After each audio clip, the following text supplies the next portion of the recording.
Thank you very much. I'm very happy that I followed my friend Albert. He already waking you up, so that's no need to say good morning. I'm also very glad that we are celebrating the 25th anniversary of ERF, and it just occurred to me that ERF now is, if it is a human being, it's an individual in the prime age. So thanks due to the people who gave birth to this organization. One of them comes to mind, Heba Handusa is there.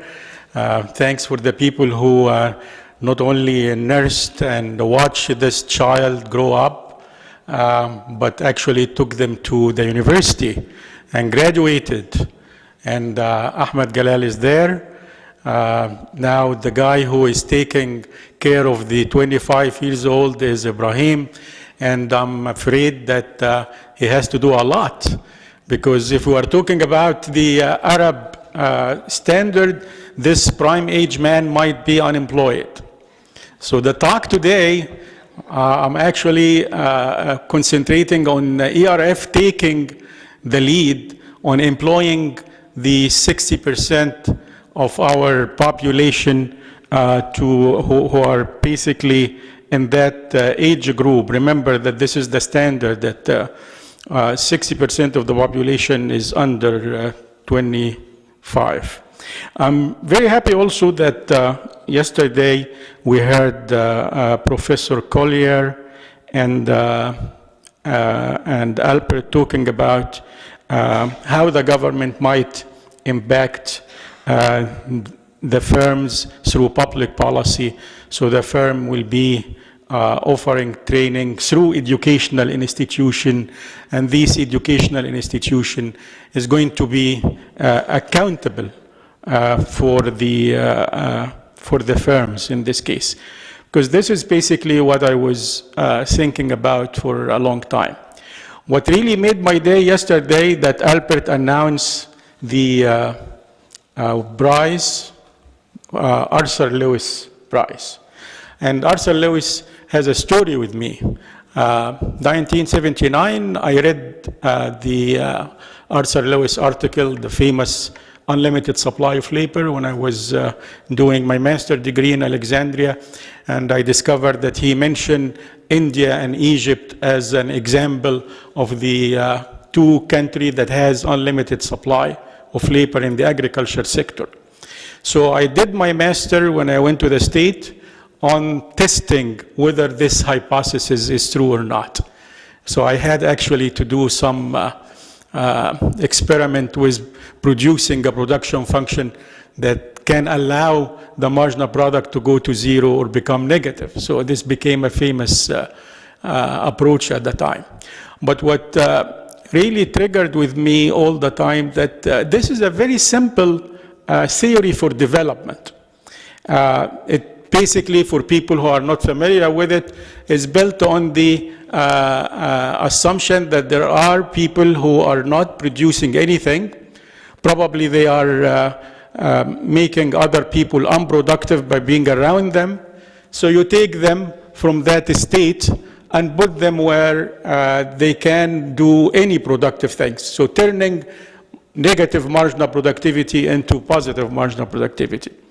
In my visit to China about 3 years ago, I discovered that they have implemented this unlimited supply of labor perfectly. They actually took 600 million people from the agriculture sector, and they trained them in these coastal cities, and here we go. We have the highest, basically, turnover and the huge transformation in a very short period of time. And they are aware of that. And they are actually following and measuring the surplus labor. I wrote an article to the newspaper in 1916 saying that's why the growth rate of 18 and 19% of China is not gonna come again, because at the time there was some indication that the growth rate is gonna go down. And it was simple reason. They are running out of that limited supply. So here we go. What I have been trying to do, and this is a glimpse, I have been told that I should comment on Professor Medro paper, but now, should I just click on it here or do what? Let me see. Need some help?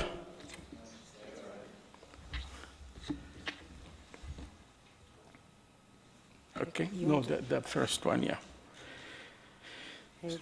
Yeah, now just follow it here. Okay, I had a couple of comments on his hypothesis, and I wanted to explain it in detail.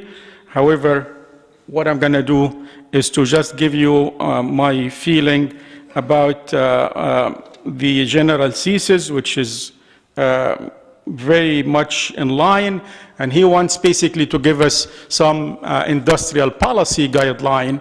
However, most of the policy responses, I did feel that it is basically built for developed country rather than the Middle East. The talk about the IP and the patent at the university level, being close to the universities in the Middle East. Most of the universities are teaching institutions. Very few of them are research institutions, if there is any. And not only that, the education, since I have been very much involved in building these some institutions like what I have been doing in the last 7 years, I found out that they are not even teaching in the right thing, in the right manner.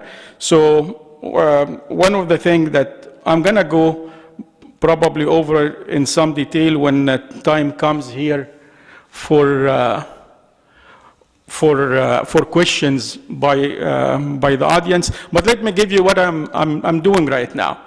This is what I consider the surplus of unemployed and misemployed model of growth for the Middle East. And the theory basically, as I mentioned, is to just take those unemployed folks and train them, give them some kind of training. When I started the business school in Doha, the first thing I did is to build an executive education center. And this was a training program. I'm doing the same thing right now at Nile University because I thought that this is in the essence of what is happening. Here is some stylized fact. Youth under 25 represent over 60% of the population. Of course, large percentage of this group are either unemployed, disguisedly unemployed, as Arthur Lewis put it, or misemployed, meaning there is a major gap between the skills that the individual has and the job prescription. So this group may represent what Arthur Lewis would call the unlimited supply. Now, business education in the Middle East is ranked very low.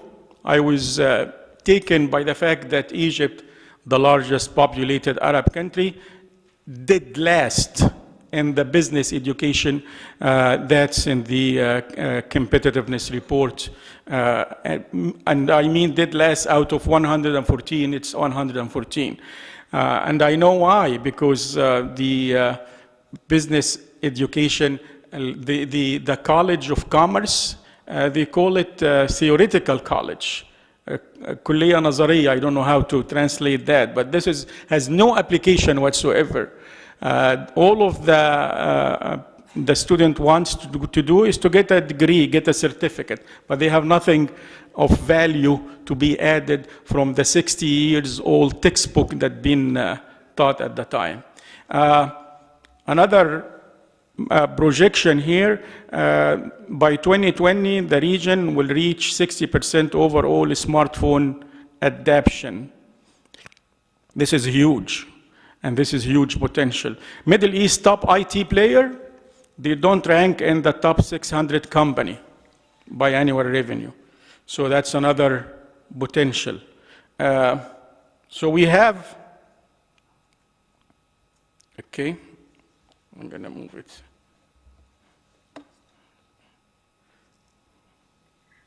Okay, thank you. This potential give us a unified digital market across the Middle East of 160 million potential digital user by 2025, amounting to approximately $95 billion worth of output. Middle East and North Africa is ranked second in the world by number of daily YouTube. I'm glad also Albert gave you some of these statistics. By 2020, projections suggest that there will be around 2 zettabytes of data in the Middle East. This is greater than the estimated number of grains of the sand covering the desert in the Middle East. So, as I'm going back, okay. Now, the mechanism by which these groups are turned around into productive human capital will be through 3 words: innovation, technology, and entrepreneurship. This is very important because there is a lot of trial here and there, but there is no national plan. I have been involved in one right now with the institution I am involved with. And here is what I tell my business students when they come to orientation the first day. I tell them, if you are coming here to get a degree in order to join the government, forget it. The government is shutting down. If you are here to get a job in the private sector, you have another 3 or 4 years waiting in line in order to search for the job. More importantly, if you ever think that you are going to be a millionaire or a billionaire, never happened. A billionaire didn't work for somebody else. So what you need to do here is to think from day one on a business that you want to do for yourself. And we give them basically all the tools. We have now combination of engineering student and business student working together on graduation project for 2 years. There are some success stories, and some of the students took this project when they graduate to incubators, which we have now. We built incubators inside the university. More than that, we have, and this is for the engineering student, project to be given as reverse engineering. Here is the tool that we imported. We want you to reproduce it. If you are able to do that, then you graduated. Guess what? We have a student right now running their own business inside the incubator, producing what? Producing 3D printers. What I'm trying to say here, that this use, and I have a major belief on them, they can really lift themselves up. You just need to give them the direction. They built on themselves these groups on Facebook and WhatsApp to help themselves take whatever course is needed on Coursera, and this is another thing I tell them. In the past, if you want to build any project, you need capital. Right now, you don't need capital, right? It's not really a requirement right now. Look at the major companies around the world, from Uber to Airbnb, and all of these, they don't own nothing. So they are now getting the idea, and I think it is working. But this has to be a youth-led economic transformation. It is possible. Our youth, by the way, are proving themselves in that field when they are giving the chance. Proper planning, coordination between the government, the private sector, and other supporting ecosystem. We are building what they call a Greek campus on the university. The AUC, the American University, is the only one that has that. Now we are trying to spread around Cairo. Government public policy, this is what Professor Collier said yesterday, that force firm to pay for training by university and other educational institution, and this university will be accountable to the firm. Try to be applied, try to be empirical. Innovation, technology, entrepreneurship. These are the 3 key words.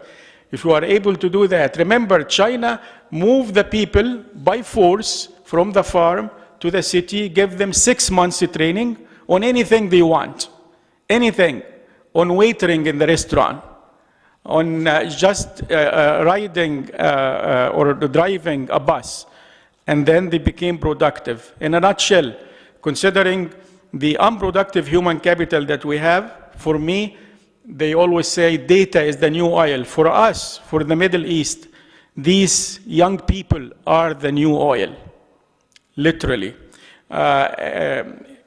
We have to put some cost in the beginning. This is, again, an analogy: exploration cost, extraction, building refinery. This is essential cost. We need to put this cost. Creating a new class of young entrepreneurs who use innovation and technology is the goal of this model. Digital can also have a positive impact, as been mentioned, on inclusion, on poverty reduction, increase access to and the quality of healthcare, on education itself, reducing emission, overall improvement in the quality of life. By the way, some of the kids in the business school, they do innovation in the agriculture sector. We just had now a company out of this new idea of building a trap for insects in the field using solar energy. So you don't have to be only in the industry. You can do anything that will basically give you some innovation edge in that. I'm gonna stop here, and probably you complete when we ask the questions by the audience. Thank you.